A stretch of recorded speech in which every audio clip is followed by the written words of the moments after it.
بسم اللہ الرحمن الرحیم۔ السلام علیکم ورحمۃ اللہ وبرکاتہ۔ یہ علم الصرف کا 25واں سبق ہے۔ اس سبق میں ہم معطل اللام کے قواعد اور اس کا ایک باب اور اس کی گردانیں پڑھیں گے۔ معطل اللام اسے کہتے ہیں کہ جس کے لام کلمہ میں حرف علت ہو، اس کو ناقص بھی کہا جاتا ہے۔ تو سب سے پہلے اس کے قواعد بیان کیے گئے ہیں۔ پہلا قاعدہ ہے کہ جو واو آخر کلمہ میں ہو، یعنی جو صیغہ ہے اس کے آخر میں آ رہا ہے واو، اور واو سے پہلے کسرہ ہو، تو اب اس واو کو یا سے بدل دیا جائے گا۔ جیسے دعوا ہے، دعوا، یہ ماضی مجہول ہے فعیلہ کے وزن پر، تو یہاں پر واو آخر میں ہے اور واو سے پہلے کسرہ ہے، تو ہم واو کو یا سے بدل دیں گے، دعیا اس کو پڑھا جائے گا۔ اسی طرح راضی وا ہے، یہ ماضی معروف ہے، تو اس میں آخر میں واو ہے، اس سے پہلے کسرہ ہے، اس کو یا سے بدل کر رضیہ پڑھا جائے گا۔ دوسرا قاعدہ ہے جو واو اصل کلمہ میں تیسری جگہ ہو۔ اصل کلمہ کا مطلب یہ ہے کہ جو حروف اصلی ہیں ان کے اعتبار سے وہ تیسرا ہے، یعنی وہ لام کلمہ میں ہے واو، لیکن کسی صیغے میں وہ چوتھی جگہ پر آ جاتا ہے، یعنی حروف زوائد کو ملا کر جو کل حروف کی تعداد بنتی ہے ان میں یہ چوتھی جگہ پر ہے، یا اس سے زیادہ ہے، یعنی پانچویں چھٹی جگہ پر واقع ہے، اور اس واو کے ماقبل حرکت اس کے مخالف ہے، یعنی واو کی جو موافق حرکت ہوتی ہے وہ ضمہ پیش ہوتی ہے، اگر اس کے علاوہ کوئی اور حرکت آئے گی تو وہ واو کے مخالف ہوگی، تو اس واو کو یا سے بدل دیا جاتا ہے۔ اور پھر اس کے بعد اس کی جو ماقبل والی حرکت اگر فتحہ ہے تو اس یا کو ماقبل کے فتحہ کی وجہ سے الف سے بدل دیا جاتا ہے۔ جیسے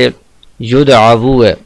یہ مضارع مجہول ہے، ینصرو کے وزن پر یفعلو، تو اس میں جو واو ہے یہ اصل میں دعوا جو حروف اصلی ہیں ان میں یہ تیسرا کلمہ ہے، تیسری جگہ پر ہے، لیکن یہاں پر جو مضارع کا صیغہ ہے اس میں یہ چوتھی جگہ پر واقع ہو رہا ہے، اور واو سے پہلے جو حرکت ہے وہ فتحہ ہے، وہ اس کے موافق نہیں ہے، تو لہٰذا اس واو کو ہم پہلے یا سے بدل دیں گے یدعیو، پھر یا کو ماقبل فتحہ کی وجہ سے الف سے بدل دیں گے تو یدعا یہ ہو جائے گا۔ یہ کھڑا زبر جو ہے یہ الف کی قائم مقام ہوتا ہے۔ اسی طرح یرزو ہے، اس میں بھی واو چوتھی جگہ پر ہے، اس سے پہلے فتحہ ہے، اس کے موافق حرکت نہیں ہے،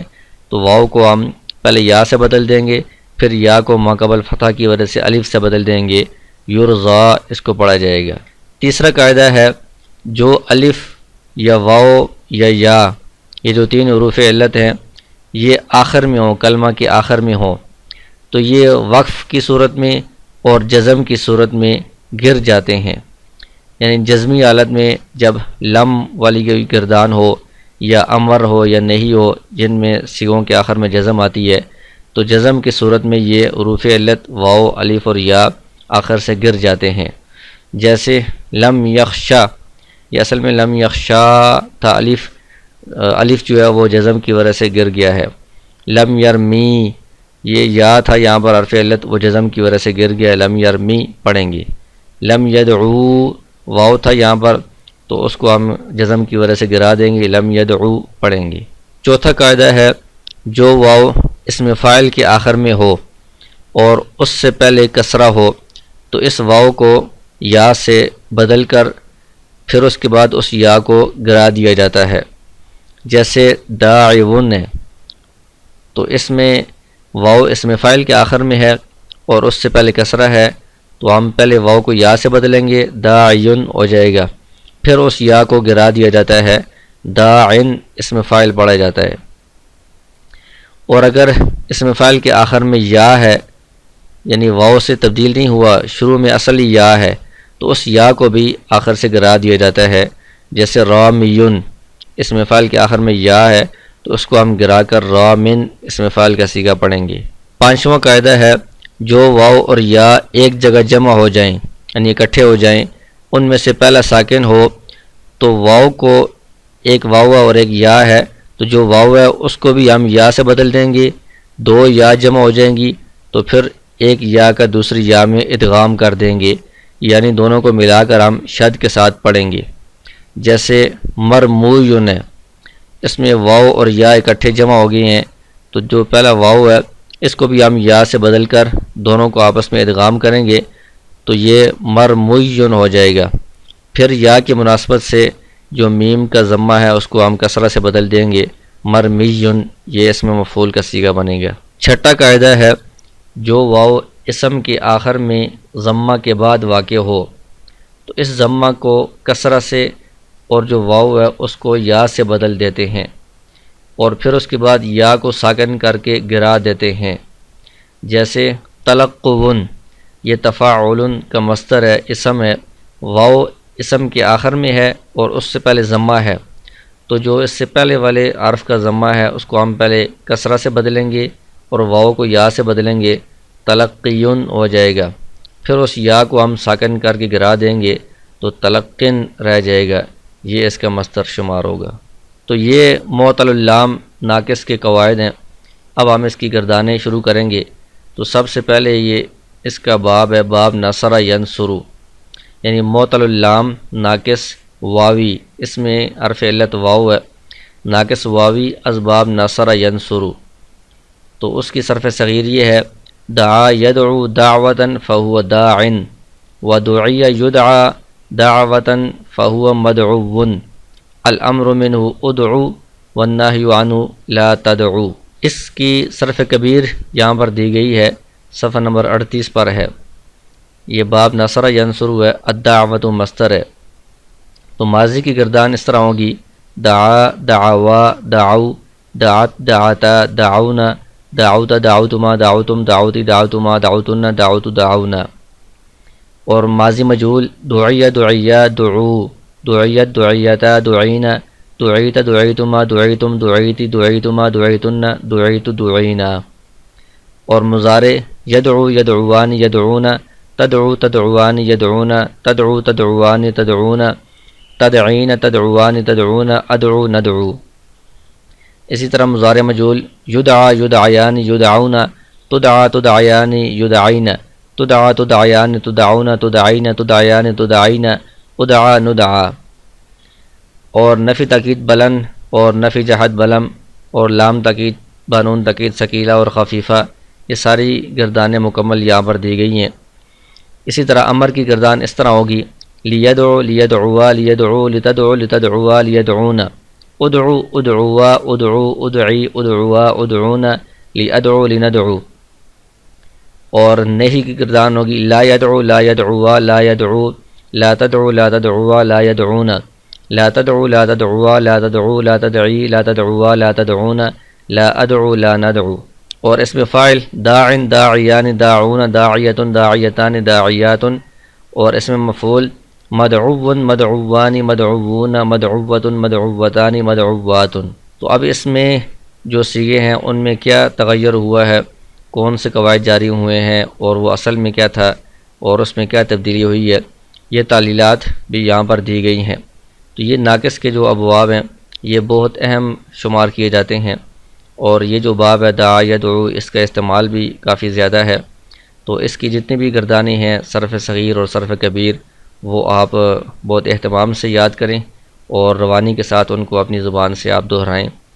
اور پھر جو اس میں صیغوں میں جو تعلیلات ہوئی ہیں وہ بھی یہاں سے دیکھ کر آپ یاد کریں۔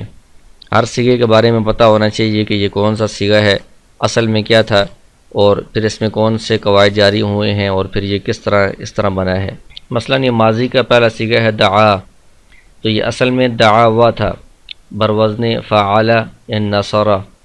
واو متحرک ہے، اس سے پہلے فتحہ ہے تو واو کو الف سے بدل دیا، دعا ہو گیا۔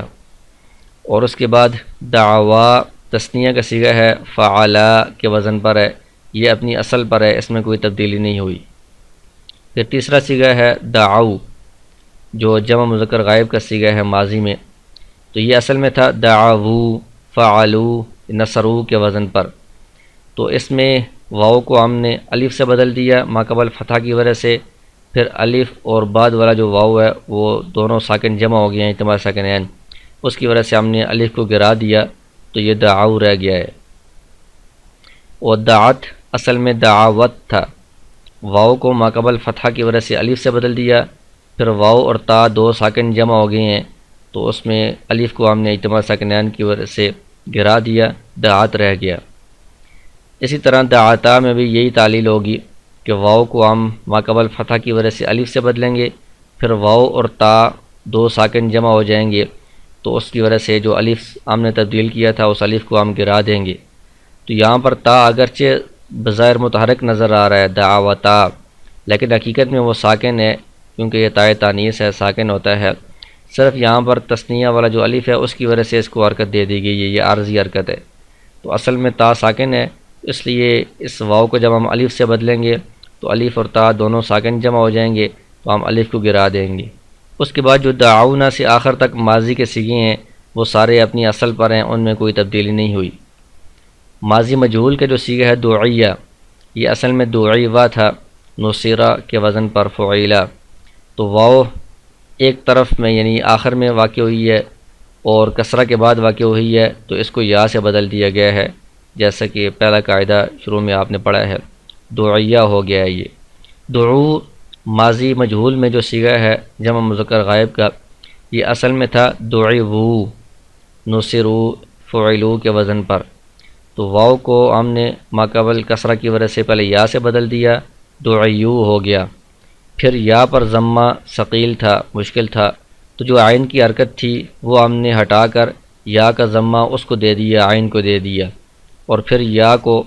اور واؤ کو آپس میں اجتماع ساکنین ہو گیا، تو ہم نے یا کو گرا دیا، دعو رہ گیا ہے یہ۔ پھر آگے دعیت اور دعیتا،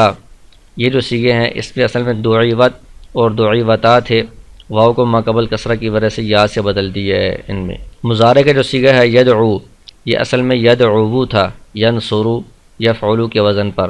واؤ پر ضمہ دشوار تھا، اس ضمہ کو گرا دیا، یدعو رہ گیا۔ یدعون جو مضارع جمع مذکر غائب کا صیغہ ہے، اصل میں یدعوون تھا، ینصرون کے وزن پر۔ تو واؤ کا ضمہ ہم نے گرا دیا جو پہلا واؤ ہے، پھر اس کے بعد پہلا واؤ اور دوسرا واؤ دونوں ساکن ہو گئے، تو اجتماع ساکنین کی وجہ سے ہم نے ایک واؤ کو گرا دیا، یدعون رہ جائے گا یہ۔ اور جو جمع مؤنث غائب والا یدعون ہے، یہ ینصرن کے وزن پر ہے، یہ اپنی اصل پر ہے، اس میں کوئی تبدیلی نہیں ہوئی۔ تدعین یہ واحد مؤنث حاضر کا صیغہ ہے، یہ اصل میں تدعوین تھا، تنصرین کے وزن پر۔ واؤ پر کسرہ دشوار تھا، اس لیے اس سے پہلے جو عین ہے اس کی حرکت دور کر کے ہم نے واؤ کا کسرہ اس کو دے دیا۔ اب یہ واؤ بھی ساکن ہے اور یا بھی ساکن ہے، اجتماع ساکنین، تو ہم نے واؤ کو گرا دیا، تدعین رہ گیا ہے یہ۔ یدعا مضارع مجہول ہے، اصل میں یدعو تھا، تو واؤ یہ ماضی میں تیسری جگہ ہے، اصل میں تیسری جگہ ہے، یہاں پر مضارع میں چوتھی جگہ پر واقع ہو رہا ہے، اور اس سے پہلے والی جو حرکت ہے وہ اس کے موافق نہیں ہے، مخالف ہے، تو ہم نے واؤ کو یا سے بدل دیا، پھر یا کو ماقبل فتح کی وجہ سے الف سے بدل دیا، جیسا کہ آپ نے قاعدہ پہلے پڑھا ہے، تو یہ یدعا بن گیا ہے۔ اسی طرح لم یدعو اصل میں لم یدعو تھا، لم ینصر کے وزن پر، تو جیسا کہ آپ نے شروع میں قاعدے میں پڑھا ہے کہ حرف علت جو آخر میں ہوگا وہ جزم کی صورت میں گر جائے گا، تو یہاں پر آخر میں جو واؤ ہے وہ جزم کی وجہ سے گر گیا ہے، لم یدعو رہ گیا ہے۔ داعن جو اس میں فاعل ہے، اصل میں داعون تھا، تو آپ نے شروع میں قاعدہ پڑھ لیا ہے، اس کے مطابق یہاں پر یہ واؤ آخر میں ہے، اس سے پہلے کسرہ ہے، تو اس واؤ کو پہلے ہم یا سے بدلیں گے، پھر اس یا پر ضمہ دشوار تھا، اس ضمہ کو ہم نے گرا دیا، تو پھر یا بھی ساکن ہے، اور اس کے بعد جو یا پر تنوین ہے وہ بھی نون ساکن کے حکم میں ہے، تو اس لیے یا کو بھی گرا دیتے ہیں، داعن رہ جاتا ہے یہ۔ مدعون جو صیغہ اسم مفعول ہے، اصل میں مدعوون تھا، دو واؤ جمع ہو گئے ہیں، تو پہلے واؤ کو دوسرے میں ادغام کر دیا ہے، مدعوون ہو گیا ہے۔ تو یہ جو تعلیلات ہوئی ہیں مختلف قسم کی، وہ یہاں پر بیان کر دی گئی ہیں۔ اس کے علاوہ جو باقی صیغے ہیں ان میں بھی اسی قسم کی تعلیلات ہوں گی، جو قواعد آپ پڑھی ہیں وہی اس میں استعمال ہوں گے۔ تو جتنے صیغے ہیں، ایک تو آپ ان کی گردانیں بھی یاد کریں، اور جتنے ان کے اندر صیغے ہیں ان کی تعلیلات بھی آپ یاد کریں کہ یہ صیغہ اصل میں کیا تھا، پھر اس میں کون سا قاعدہ جاری ہوا ہے، پھر بعد میں کیا بن گیا ہے۔